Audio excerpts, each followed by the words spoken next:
আগামী শ্রাবণ মাস যে আসছে, এই শ্রাবণ মাসটা শ্রবণ থেকে এসেছে। এই শ্রাবণের মাসে আপনারা কৃষ্ণ কথা, হরি কথা, শিব কথা শুনুন, আপনাদের জীবনে লাভ আছে। এই শ্রাবণ মাসটা চেষ্টা করবেন, দেখবেন ঝাড়খণ্ডে যাবেন কোনো ব্যক্তি আমিষ খায় না, বাবা ভোলার মাস বলে। চেষ্টা করবেন শ্রাবণ মাসে আমিষ না খাওয়া।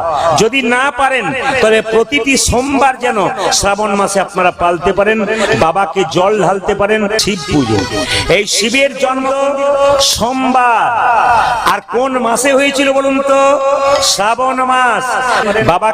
বাবা শিবের আপনারা পরিক্রমা করবেন। শিবলিঙ্গ কবার পরিক্রমা করবেন? হাফ বার, অর্ধেক বার। এটা ধরুন শিবলিঙ্গ, এদিকে জলটা চলে যাচ্ছে, এই পর্যন্ত এলেন, এই পর্যন্ত এলেন, কিন্তু এইটা পেরিয়ে গেলেন না। যদি পেরিয়ে গেলেন তাহলে ফুল হয়ে গেল। হাফ বার, এখান থেকে এতটা করজোরে এলেন, এখান থেকে এতটা এলেন, বাস পূর্ণ হলো না, এর নাম হচ্ছে অর্ধেক বার। শিবের মাথায়, শিবলিঙ্গে আপনারা 11টা ভালো হয়। যদি 11টা দিতে না পারেন সবসময় বিজত দেবেন, 9টা দেবেন। যদি তাও না পারেন 7টা দেবেন। যদি তাও না পারে 5টা দেবেন। যদি 5টা না পারেন তবে 3টোস দেবেন। গঙ্গা জল দিলে খুব ভালো হয়, শিব খুব সন্তুষ্ট হয়ে যায়। আরেক নাম আশুতোষ। বেশি কিছু দেবার দরকার নাই, অল্পতেই বাবা শিব সন্তুষ্ট হয়, ওই জন্য বাবার নাম আশুতোষ। আপনাদের জীবনে দুর্দিন সেই দিন যেদিন সারা দিনের মাথায় একবার হরি বল বলতে, যেদিন সারা দিনের মাথায় একবার কৃষ্ণ নাম করতে পারবেন না, সেই দিনটা আপনাদের জীবনে দুর্দিন ভেবে নিন। এই জন্য প্রত্যেকের কাছে নিবেদন রইল, অপরাধ নেবেন না, যে করুন না কেন, চিতাতে গিয়ে সব শেষ। একেবারে চিতা ডাকছে, তুমি যা করছো করো, সব পুড়িয়ে ছারখার করে দেবো। এই জন্য হ্যাঁ করছেন করুন, কিন্তু ভেতরটাকে সুন্দর করুন। আমি অনেক কালকে যেখানে গাইছিলাম, আপনারা চমকে যাবেন। একটি মেয়ে সামনে বসে এত ডিজাইন করে সেজে বসে আছে, আমি অবাক হয়ে গেলাম। কীর্তন শুনতে শুনতে যখন বলছি, ঝরঝর ঝরঝর করে চোখ থেকে জল পড়ছে, তখন আমি বুঝে নিলাম বাইরের সাইজটাকে যেমন সুন্দর করেছে, ভেতরটাকে প্রেমে ভর্তি করে দিয়েছে, শুধু জল পড়ছে। এই জন্য আপনি বাইরে শুধু ভেতরটাকে ভগবানের নামে সুন্দর করুন। যারা বিশ্ব সুন্দরী খেতাব পায় পেপারে, বিশ্ব সুন্দরী, ওই মেয়েটা কি দেশের সবাই চাইতে, বিশ্বের সবাই চাইতে সুন্দরী না? ওর গুণাবলীগুলো সুন্দর। শুধু বাইরে সুন্দর হলে হবে না, ভেতরের গুণাবলীগুলো সুন্দর হতে হবে। আগে মনুষ্যত্ব জাগাতে হবে, বিবেক জাগাতে হবে, মানুষ হতে হবে, তবে আপনি সুন্দর হতে পারবেন। তাই শাস্ত্র বলল, নিতাই চাঁদের গৌর হরির কৃপা পাওয়া যায় না। এই জন্য একজন একজনকে দেখলে জয় নিতাই বলতে হয়। সকালবেলায় ঘুম থেকে উঠে প্রত্যেকটা পরিবারের মানুষ যদি একজন একজনকে দেখে জয় নিতাই বলতে পারে, এর চাইতে লাভ কি আছে? আমরা সকালবেলায় ঘুমালে উঠবার সময় একজন একজনের মুখ দেখলেই সবসময় জয় নিতাই। তার মানে কি? নিতাই চাঁদের নাম করলাম। যদি না পারেন রাধে রাধে। সকালবেলায় বন্ধু বন্ধুকে দেখবেন, কি বলবেন? জয় নিতাই। বান্ধবী বান্ধবীকে দেখবেন, রাধে রাধে জয় নিতাই। হোয়াটসঅ্যাপ মেসেজ করছেন, রাধে রাধে জয় নিতাই। আপনি মোবাইলে রিংটোন করেছেন হিন্দি সিনেমা বাংলা সিনেমার গানের জন্য নয়, ও ভালো লাগে রিংটোন করুন, আপনার দ্বারা কৃষ্ণ ভক্ত তৈরি হোক। কিরকম? আপনার ওই মোবাইলের রিংটোন শুনে আরো 10টা কৃষ্ণ ভক্ত তৈরি হোক, তারা শুনুক যে কৃষ্ণ ভক্ত বটে। শুধু তাই নয়, শাস্ত্র বলছে যদি একজন অবছর বাঁচে ওর লাভ নাই, একজন ভক্ত যদি 10 বছর বাঁচে ওর লাভ আছে। একজন অভক্ত যদি 100 বছর বাঁচে, ও 1000টা অভক্ত তৈরি করে যাবে। কিন্তু একটা ভক্ত যদি 10 বছর বাঁচে, ও এক তৈরি করে দিয়ে চলে যাবে। এই জন্য ভক্ত যতদিন বাঁচবে ততদিন মহাপ্রভুর কৃপা হবে। নিতাই পদ কমল কোটি চন্দ শীতল। যিনি নিতাই চাঁদ, যিনি গৌর হরি। রামচন্দ্র আসতে, ত্রেতা যুগে রামচন্দ্র, তার ভাই লক্ষণ। কিন্তু দাপরে আবার লক্ষণ হয়ে গেল বলরাম, আর রামচন্দ্র হয়ে গেল কৃষ্ণ। আপনাদের মনে প্রশ্ন জাগে না? দাদা হয়ে গেল ভাই, আর ভাই হয়ে গেল দাদা কেন? যদি ভালো হয় পরের জন্মে দাদা ভাই হয়ে যায়, ভাই আবার দাদা হয়ে যায়। রামচন্দ্র কত বছর জন্য বনবাসে গিয়েছিল জোরে বলুন? 14 বছর। 14 বছর পর বনবাস থেকে যখন ফিরছে রামচন্দ্র, ফেরার রাজা হলো, তখন দেখবেন একজন রামচন্দ্রের পাশে ছাতা ধরে দাঁড়িয়েছিল। কারো জানা আছে যে ছাতা ধরে দাঁড়িয়েছিল? সে কে? লক্ষণ।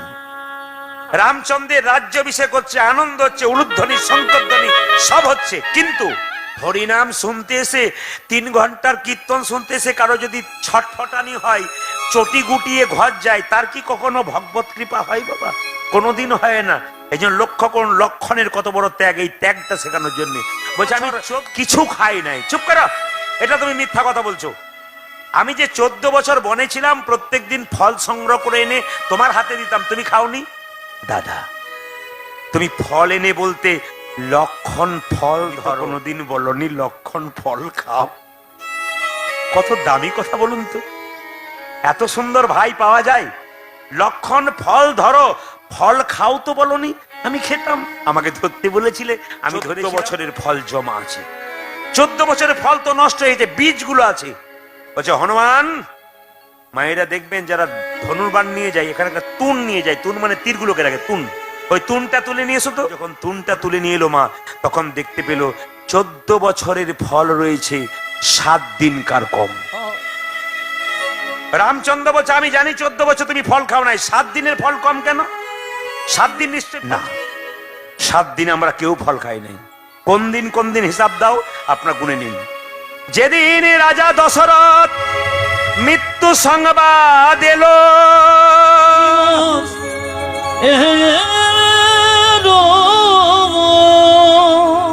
বাড়িতে যদি কারো মৃত্যু সংবাদ আসে, খাবার খাই কেউ?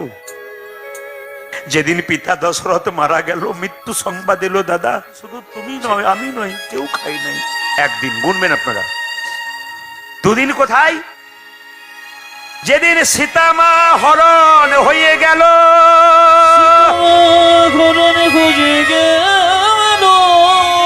ফল খায় না, সীতামা যেদিন হরণ হলো, সেদিন ফল খায় নাই। আর কোন দিন? যেদিন সীতামাকে মায়া সীতা তৈরি করে রাবণ তাকে ছেদন করে সোনার থালায় দেখিয়েছিল, সেদিন ভয়ে ভাবলাম সীতামাকে শেষ করে দিয়েছে, সেদিন খায় নাই। কদিন হলো বাবা? জোরে বলুন। 3 দিন। 4 দিন কখন? যখন ইন্দ্রজিৎ যখন লক্ষণকে শক্তিশাল মেরেছিল, সেই দিন বাড়ির কেউ ফল খায় নাই, লক্ষণও খায় নাই। কদিন হলো? যেদিন মহিরাবণ রাম লক্ষণকে পাতালে প্রবেশ করিয়েছিল, উদ্ধার করলো, সেদিন ফল খায় নাই। কদিন হলো বলুন? 5 দিন। আর কোন দিন? যেদিন দেখবেন নাগ পাশে বন্ধন করলো রাম লক্ষণকে, শেষে গরুর এসে ছাড়িয়ে দিল, সেই দিন খায় নাই। কদিন হলো? 6। আর একটা দিন কোন দিন? একদিন আনন্দে ফল খায় নাই। যেদিন রাবণকে বধ করে সীতা মাকে উদ্ধার করে আনলে, সেদিন বাড়িতে আনন্দে কেউ ফল খায় নাই, সীতা মাকে এনেছি বলে। 7 দিনের ফল কম। রামচন্দ্র চুপচাপ দাঁড়িয়ে আছে। বশিষ্ঠ দেব বলল মাথা নিচু করে দাঁড়িয়ে আছো কেন? লক্ষণের কাছে গিয়ে বলল, হাত ধরে বলল, লক্ষণ যদি আমার ভাই না হতিস, আমি তোকে একবার প্রণাম করতাম। তুই যদি আমার ভাই না হতিস, এদিকে তাকান, তোকে একবার প্রণাম করতাম। তবে কথা দিলাম কি, আগামী আমি রাম হব কৃষ্ণ, আমি রাম হব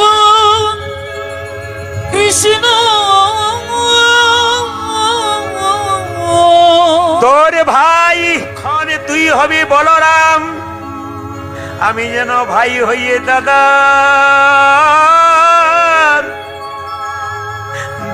সেবা করতে পারি। আমি ভাই হইয়ে দাদা সেবা করিতে পারি।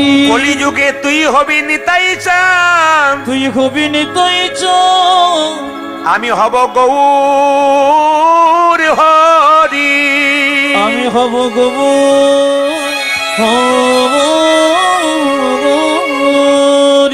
ভেতরে কোনোদিন অহংকার আনবেন না। যদি কেউ অহংকার ভেতরে আনে, সে শেষ হয়ে গেল। যদি প্রেম জীবিত হয়ে গেল। অহংকার পতনের মূল আমরা সবাই জানি, কিন্তু বিশ্বাস করি না। কিসের অহংকার করছেন আপনি? আপনি কি জন্ম পেয়েছেন? আপনাকে জন্ম দিয়েছে অন্য মা। আপনি কি শিক্ষা পেয়েছেন? আপনাকে শিখিয়েছে অন্যজন, আপনার শিক্ষক মশাই। আপনি কি চাকরি পেয়েছেন? আপনাকে চাকরি দিয়েছে অন্যজন। আপনি শ্মশান ঘাটে যাবেন, তখন নিজে যেতে পারবেন না, আপনাকে সেই দিনও নিয়ে যাবে অন্যজন। তাহলে আপনার বলতে কি, বুদ্ধিমান ব্যক্তিরা, জ্ঞানী ব্যক্তিরা এরা কোনোদিন অহংকার করে না। আপনার একটা সাধারণ কথা শুনে রাখুন, চাল ডাল টাকা পয়সা রোজগার করছেন, আপনি চাল ডাল কিনছেন, শাড়ি কিনছেন, কাপড় কিনছেন, বাড়ি করছেন, গাড়ি করছেন, সব করছেন, কিন্তু ভগবান একটা জিনিস দিচ্ছে, ওটা যদি বন্ধ করে দেয় এগুলো সব বন্ধ হয়ে যাবে। কি বলুন তো? ভগবান অক্সিজেন দিচ্ছে, যার জন্য আমরা বেঁচে আছি। নারী কারা? বাসি কাপড় ত্যাগ করে সংসারে সকালবেলায় স্নান করে ভগবানের চরণে তুলসী পত্র দিয়ে সংসারের মঙ্গল কামনা করে তুলসী গাছে জল দিয়ে পবিত্র ভাবে টিকা নিয়ে কাজ করে, ইনি নারী। আপনার ছেলে মেয়েকে আপনি কি শিখিয়ে যাবেন? অপরাধ নেবেন না। অনেকে আমার কাছে প্রণাম করতে গিয়েছিল, অপরাধ নেবেন না। আমার মাঝে মাঝে খারাপ লাগে, পোশাক দেবে না যেন এই জায়গাটা খোলা থাকে আর লোকে দেখতে পায়। লজ্জা করা দরকার। একটা নারীকে তুমি কোন জায়গায় পৌঁছাচ্ছ? পোশাকটা যেন ভালো হয়। অন্যান্য ধর্মের মানুষ পোশাকে লজ্জা, আমাদের হিন্দু ধর্মের আমরা কোন জায়গায় পৌঁছাচ্ছি? আমাদের পোশাকটাকে ঠিক রাখতে পারিনি। আপনার মেয়ে খাটো পোশাক, ছোট বাচ্চা ছেলে দোকানে যাচ্ছে, বাচ্চা বলছে বাবা নেবো, আমাকে কিনে দাও। আপনার কি মনে হচ্ছে বাচ্চা ছেলে তো, খাটো পোশাক কিনে দিই, কোনো অসুবিধা নেই? ওটা তোর অভ্যাস হয়ে গেল। ও যখন 16 বছর বয়স হবে, ও তার বাবাকে ডাকবে না, ও নিজেই গিয়ে খাটো পোশাক কিনবে, ও কিডন্যাপ হয়ে যাবে। আপনি সরকারকে কেন দোষ দেবেন? ওই মেয়েটি যখন কিডন্যাপ হয়ে ফিরে আসবে, মেয়েটার গালে চট্টা মারবার আগে আপনার গালে চট্টা মারুন, আপনি মেয়েটাকে তৈরি করে দিয়েছেন। এইরকম মেয়ে সংসারে তৈরি করবেন। জিন্সের খাটো খাটো প্যান্ট পরে অপরাধ নেবেন না। আমি আসলে কথাগুলো বলছি বলে এইখান থেকে এতটা ফাঁকা রেখে প্রতিটি পুরুষ দেখতে পাচ্ছে তার বাবা কেমন চরিত্রের মানুষ, তার মেয়েকে এরকম পোশাক পরে রাস্তায় ঘুরতে দেয়।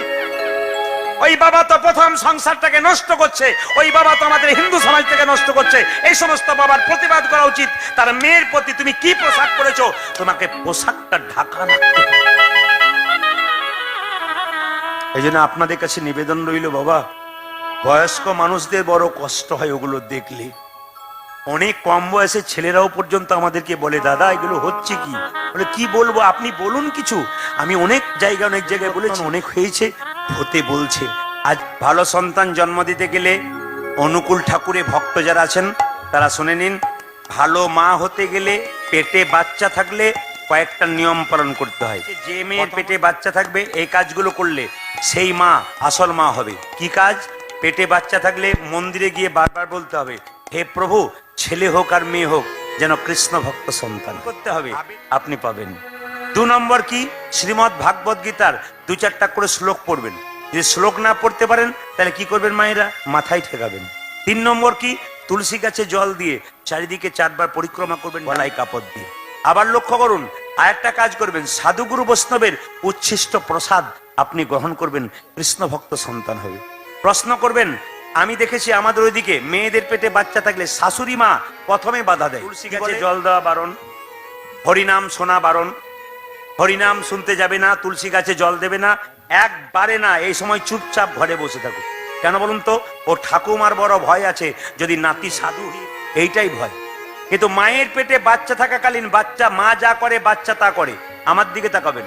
শাস্ত্রের দিকে গেলে অভিমন্যু কার ছেলে? জোরে বলুন।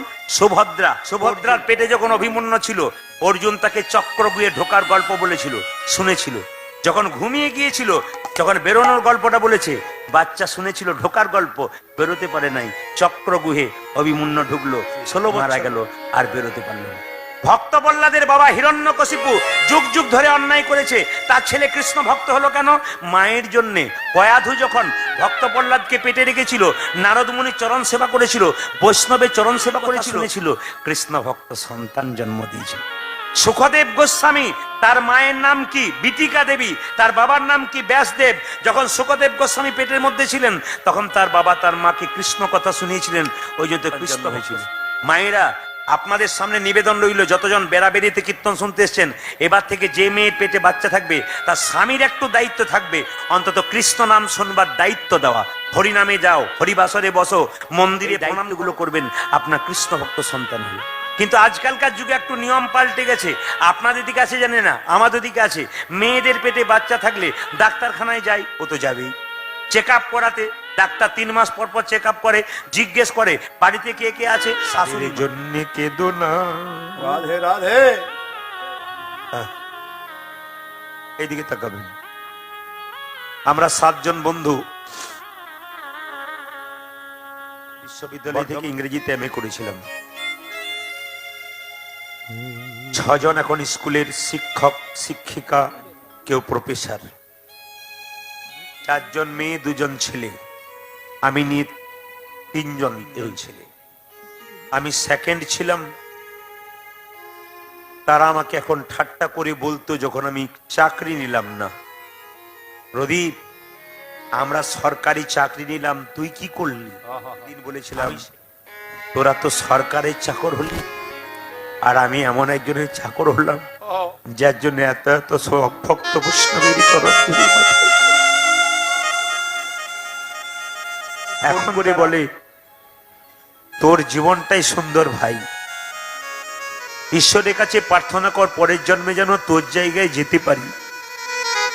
একটা স্কুলে একটা ক্লাসের ছেলেকে আমরা মানুষ করতে পারি, আর তুই কীর্তন গান শুনিয়ে শুধুমাত্র জেলায় জেলায় নয়, রাজ্যে রাজ্যে বিদেশে গিয়ে মানুষকে কৃষ্ণ কথা শোনাচ্ছে।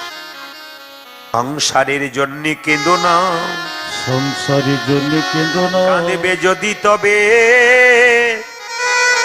ভগবানের জন্য কাঁদো। ভগবানের জন্য কাঁদো। এইদিকে তাকান। কাঁদবে যদি তবে ভগবানের জন্য কাঁদো। ছেলের জন্য কাঁদবে, মেয়ের জন্য কাঁদবে, শেষে ছেলে মেয়ে প্রশ্ন করবে তুমি আমার জন্য করেছো কি? তুমি আমার করেছো কি? আমার সংসারের জন্য করলে শেষে বলবে তুমি আমার জন্য করেছো কি? যত কাঁদবে তত জ্বালা বাড়বে, কিন্তু ভগবানের জন্য কেউ যদি 2 ফোঁটা চোখের জল, কেউ যদি 2 ফোঁটা চোখ